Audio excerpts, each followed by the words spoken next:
everybody. Thanks for coming out. Open up for questions. Could you how do you assess things after 14 practices? The team's obsessive. They're an obsessive team, and they're fun to coach. The more you give them, the better they do. They're really connected. We talk about multipliers. You don't really care who gets the credit, but you really genuinely want that person next to you to do really well. I know it sounds corny, but there's groups that you're a part of, and there's teams you're a part of, and this is a real team. They genuinely want the other guy to do well, and then they make sure that guy's doing well, which is a very selfless team. But they're obsessed with football. They're obsessed with each other. They love being around each other. I mean, I have not seen a dip yet. 2.5 weeks in, I haven't seen a dip at all. And maybe it's our depth, maybe it's our versatility. But at the end of the day, when you look at it, it's the group of young men we have, the coaches we have. Results TBD. But boy, they are fun to coach. What type of This is a development? little off the beaten path, but you guys put a lot into mental health. We do. Now you enter NIL and money. How does that come together? And how is your mental health program? And parents back home wondering, they hear figures and numbers. And how does that enter into the mental health part with these kids? Mike, that's a great question. The mental health side, Dr. Carly Anderson and her staff do an absolutely elite job with our student athletes. We're talking 24/7 of anything our student athletes need. I'm a huge advocate for it, whether it was back at Western Michigan, whether it was here, whether it was when I was a player. I share with our players, you need somebody to talk to, go talk to somebody. I see somebody every Thursday to talk to them about certain things. I love that. Not just the mental health, but just talk to somebody else to get something off your chest. Be able to have somebody help you in that professional space. It's critical. These young people are growing up faster than ever. It used to be, Mike, you covered professional sports for a very long time. It was the professionals. They're grown men, right, and grown women. And you're talking about 23, 24-year-olds. We're now taking that money and taking different things in college football and doing it way younger, 17, 18 years old. They're almost doing life in reverse, and we're doing it way quicker. So when you think of all the issues that a lot of NFL players have possibly had, and possibly when you look at like the bankruptcy rate, 3 years removed from the NFL, we're now doing that in college. So what are you doing in the college level to help that? Dr. Carly Anderson does an amazing job, but it's also education. It's transparency. It's communication. It's getting to know your players. This is a transformational program, Max, in every area that we could possibly be, academically, athletically, socially, and spiritually. And you bring the mental health side into it.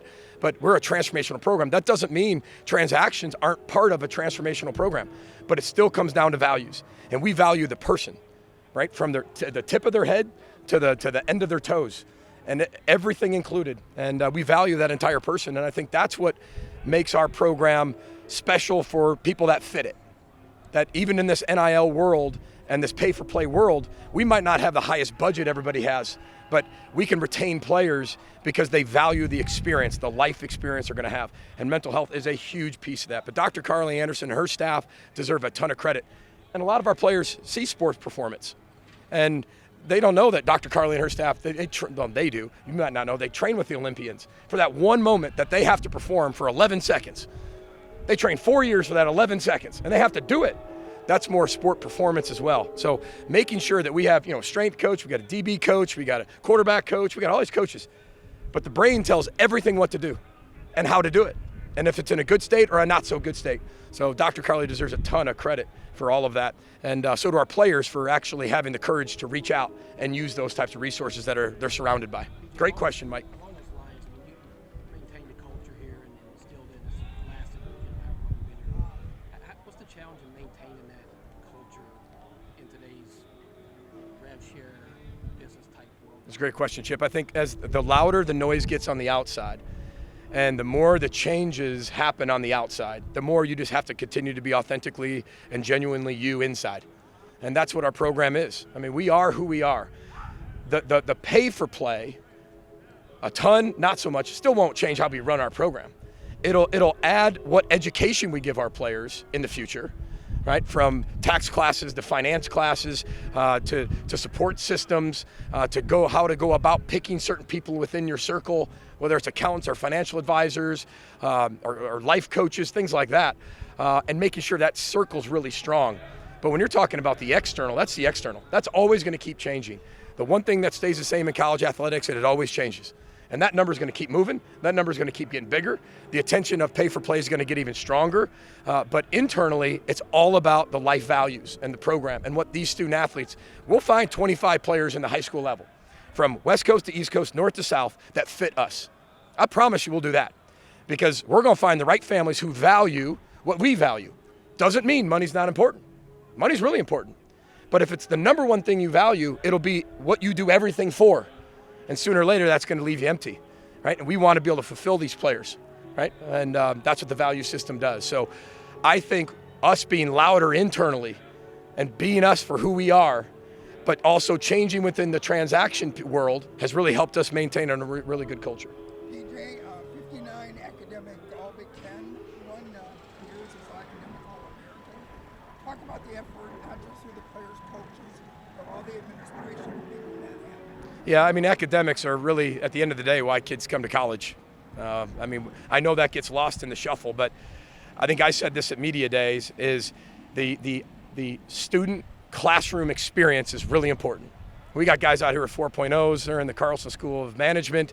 They're in an engineering school. We got pre-med guys. We got teachers. We got lawyers. We've got social workers. I mean, we got all these people, right? But the education they're getting every day with the changes that Chip asked about to college athletics is just as important now. So when you're talking about the academic piece, that's really important. 59 academic All-American, it's awesome. But now this education within the program, the HERE initiative, right? All of our Gopher for Life programs, that's important too, because they're getting the real world faster. Think about when you guys were in college, the real world didn't hit you until you graduated. Well, they're getting the real world now. Like now, at 17, 18 years old. They need that education just as much as the classroom education, and I think that's why our program's really strong. BJ, if Buffalo was tomorrow, who would be your key cornerbacks? We're still in it. The good thing it's not tomorrow. If it was tomorrow, we'd play a lot of guys. We still have this week. This is kind of the mastery week to kind of make those decisions. That third week, as you've known me for a long time, that third week we start making those roster decisions. But Andy, it won't be just two guys. We're going to play 3 or 4 guys at that position. I think a lot of guys have earned time. I think our versatility and our depth is our advantage. So I think you're going to see that a lot amongst our whole team. You know, that who played in this game will probably be higher than it's ever been. Khalid Hi, Ron. Tafai is a guy that stands out on the offensive line. Where have you seen him develop here in the last few weeks? I think just his mental toughness. I think he's really built himself. You know, his offseason, he had a surgery, overcame that. So we had to expedite his process, but it still had to be a process. You couldn't just throw him into the fire. Mike Sipniak and Joe Wisniak and Wisniewski and all those guys do a great job of making sure our guys get back when they need to get back.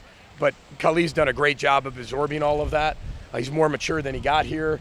The O-line's really kind of brought him in. Again, it's more of that multiplier than just an adder. But his whole game, he's really athletic. He's really strong. He loves football.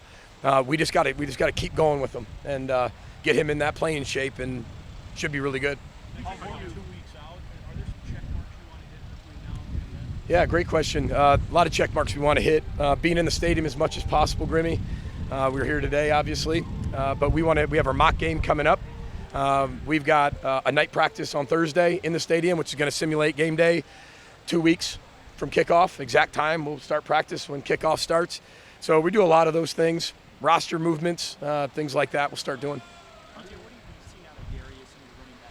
Yeah, Darius Taylor, he's a phenomenal leader, phenomenal human being, but I think he's grown a lot as a tailback. You know, this is really, when you look at it, this is really his 4th year ever playing running back. And I think we sometimes forget about that he was a high school, wide receiver until his senior year. So I've just seen a lot of growth. It's the reading, it's the diagnosing. His pass pro is better than it's ever been. And just his leadership with that whole room. He makes that room better. He's a multiplier. Obviously he's been a really good receiver, but I think just seeing the cuts, reading it, exploding through contact, getting the hard 2, hard 3, that's what I see from him.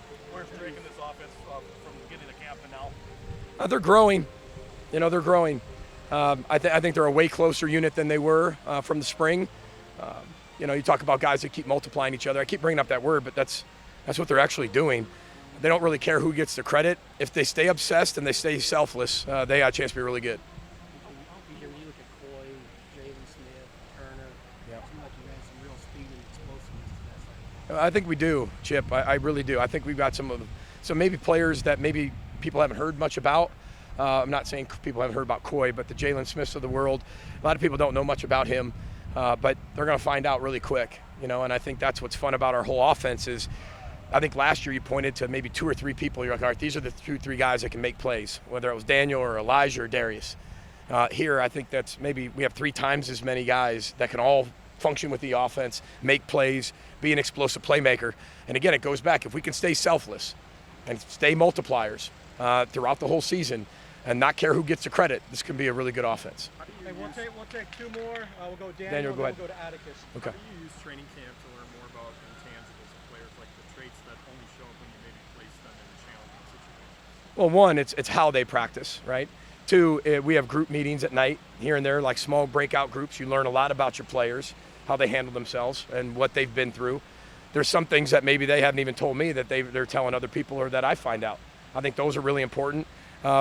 They're still young people. Don't ever forget, they're still young people.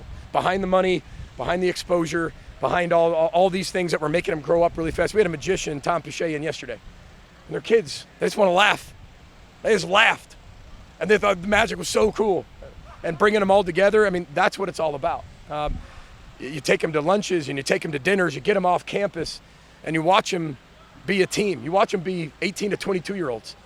They have to be that. I think sometimes we forget that they have to be 18 to 22 too. Let them be 18 to 22. So I think that's where you find out most about your team are those moments. But this team, I'm just going to make sure I make this clear. This team, there's nothing silly about this team. Like they're not asking when we're going to the water park, when we're going to the movie, when we're going. They don't ask. They're going to play ball. They're going to do what's on the calendar. And when we do something, they go enjoy it together. It's pretty special. Gary Chernoff does a really good job of connecting all the activities we do through the, all the stuff that's kind of on that outside of the football program piece. We'll finish with How much Atticus, our student report. respect in-state players, kids from Minnesota, to have this year, and how important? I'm sorry, start it over. I couldn't hear you. How much of an impact do you expect Minnesota-born players to have this year, and how important is that to the long-term success of the program? Yeah, I expect them to have a massive impact. When we first got here, it was really hard recruiting in-state talent. We said that it was going to have to take cultural sustainability for anybody, not just me, to keep in-state talent over a long period of time, because you want to see proof. I think in-state kids want to see proof. When you've had 7 coaches in 15 years before we got here, that's a hard sell when you have your rivals having cultural sustainability. So I think we needed to create that here. I think the more we've created that, the more young people are willing to stay home in the state of Minnesota. Then you watch guys like the Carter Coughlins and the Barbers. They start setting the path for everybody else. And now you're watching Coy Parrots do what he do. Manuel Carmo's having a great camp. Watching all these in-state talent guys, Danny Strigow, and then all of a sudden it becomes infectious. Then it becomes the cool thing to do in-state.